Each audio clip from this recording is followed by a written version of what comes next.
and that's okay. I'm okay with that. Well, I mean, that's good. The main two people you really had the issues with on the show were Adriana and Alexia. Mm-hmm. Mm-hmm. And I mean, so what happened like after the show? Like, have you kept in touch with them? I mean, I know now you guys have all kind of spoken recently. Well, you know what? It's interesting to me because I went to an event of Hot Living is a wonderful magazine. It's a very high-end magazine here. I'm very good friends with the publisher and with Kamal. And we go to this event, and of course, they want to invite, the housewives, and of course, they want to go. So I'm at this dinner, and coincidentally, it's assigned seating, this long, gorgeous table. And when I noticed, they all, of course, sat us all next to each other. And you know what? Grow up, get over it. And you said horrible things about me. Did I mention things? Yeah, about your husband, about something? Sure, because I'm not going to stay quiet. And if many people, knew things, then, I'm going to defend myself back, So, but get over it. You did much worse than I did, or whatever level you want to call it off on. And I see them, I say hi, and I approached Alexia, I'll never forget. And I go, hi, Alexia, how are you? She was the rudest person I had ever seen.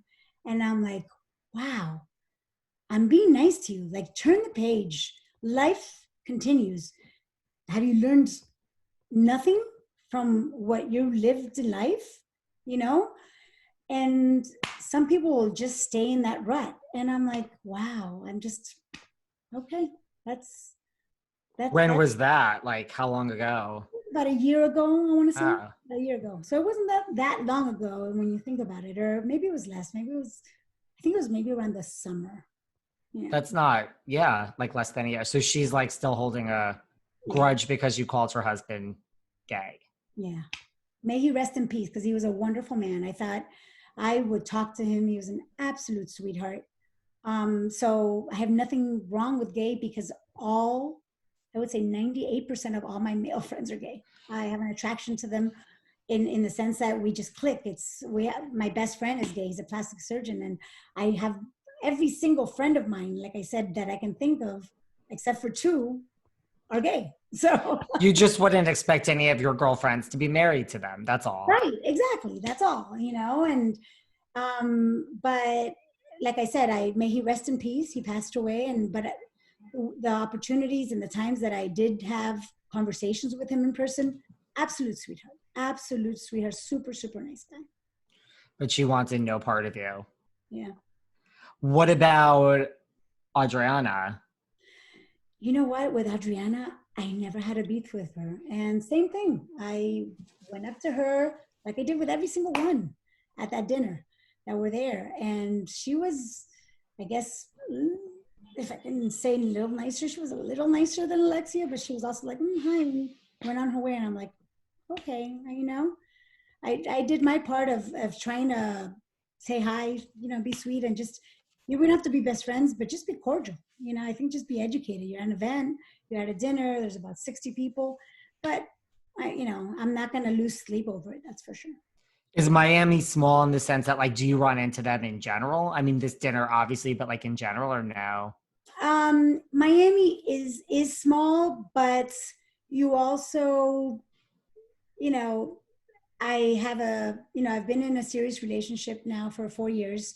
And so now you value more time. Just, still go to events, and I still enjoy going to events. I'll still go to red carpets, but you minimize it. I don't have to go to an event every single week and be in every single picture.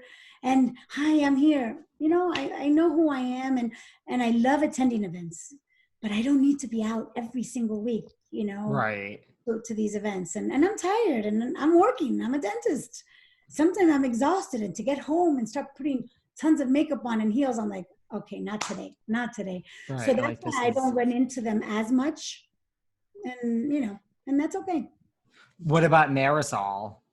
Marisol, you know what is interesting? Because, we didn't get along that well, like in the show. And I think she associated with some of the mean girls. I have no problem with Marisol. And last year, I had just come back from Brazil, and I think I must have caught something when I came back from Brazil. Exactly a year ago, all of a sudden, from one day to the next, I got pneumonia, and I was hospitalized. I was in the hospital for 3 days. I'd never been in the hospital before in my life, and so it was shocking to get pneumonia just out of the blue. And at the same time that I was hospitalized with pneumonia is when Mama Elsa passed away. And I was so heartbroken and very sad for her to hear about this, as my father has passed away 4 years ago. So I know what it is to lose a parent. And in the show, I don't know if you guys remember my dad being very sick. He lived a couple of years after, and then 4 years ago, he passed away. And I reached out to her and I sent her a text, and I couldn't even talk because the pneumonia was severe, Wow. which was very scary. So I sent her a text and I go, Marisol, I'm so sorry to hear about your mom, your passing.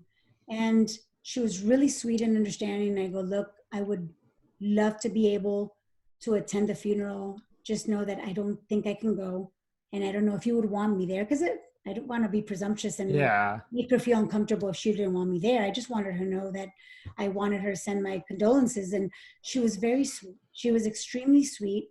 I have to honestly say it. And she was like, oh my gosh, I had no idea. Don't worry. No, I would have loved to have you there, but don't worry. I understand. How are you feeling? And even a couple of days after, we would still stay in touch. And she's like, how are you doing? How's everything? And we kept in touch. And I think that's a perfect example of how life goes on. And whether you're associated to other people that don't like me and you don't want to hang out, or whether you don't have to be best friends with everyone, and that's okay. And you don't need to go out with everyone, but you can be cordial and you can be nice. And honestly, that was an opportunity to see Marisol in a different light. And I have nothing against her. And I wish her the best. And if I see her again at an event, I will say, I will say hi to her. And after that, I think it was a turning point in our relationship, or, however you want to call it. And I want her to know that I'm here for her, like I am with everyone else. And if anyone wants to call and say, hey, let's turn the page and let's be friends now, I'm willing to do so. It's just, life goes on, and it's not about holding a grudge for the rest of your life. And that's kind of what That makes sense. Is it really just Adriana and Alexia that kind of? I think so. And that's, I'm friends with Lea. I know that Lisa and Joanna had a hard falling out, in the reunion of season 3. Yeah. And it's a shame, because we were known as the Wolf Pack. I adore Lisa to death. I have seen her at different events. I adore Joanna to death. Like I said, I love them both, but I don't know if Lisa might have felt that that I needed to choose sides. And maybe she felt that I could not be biased and I couldn't be a friend to her if I was still friends with Joanna. And I don't want to be able to choose, because if you haven't done anything to me, I need to stand on my own 2 feet. Totally. And I love you both. I promise I'm not going to mention the other girl's name. Totally. But I can still be your friend and be a true friend to you while still liking the other one. So I feel, maybe I'm wrong, I don't know, but I feel that maybe she felt that. So she hasn't been the same, but I truly love her, and I'll send text to her when the birth of her both kids. But I feel that maybe that was the case, but I've never had a problem with Joanna, the same way I've never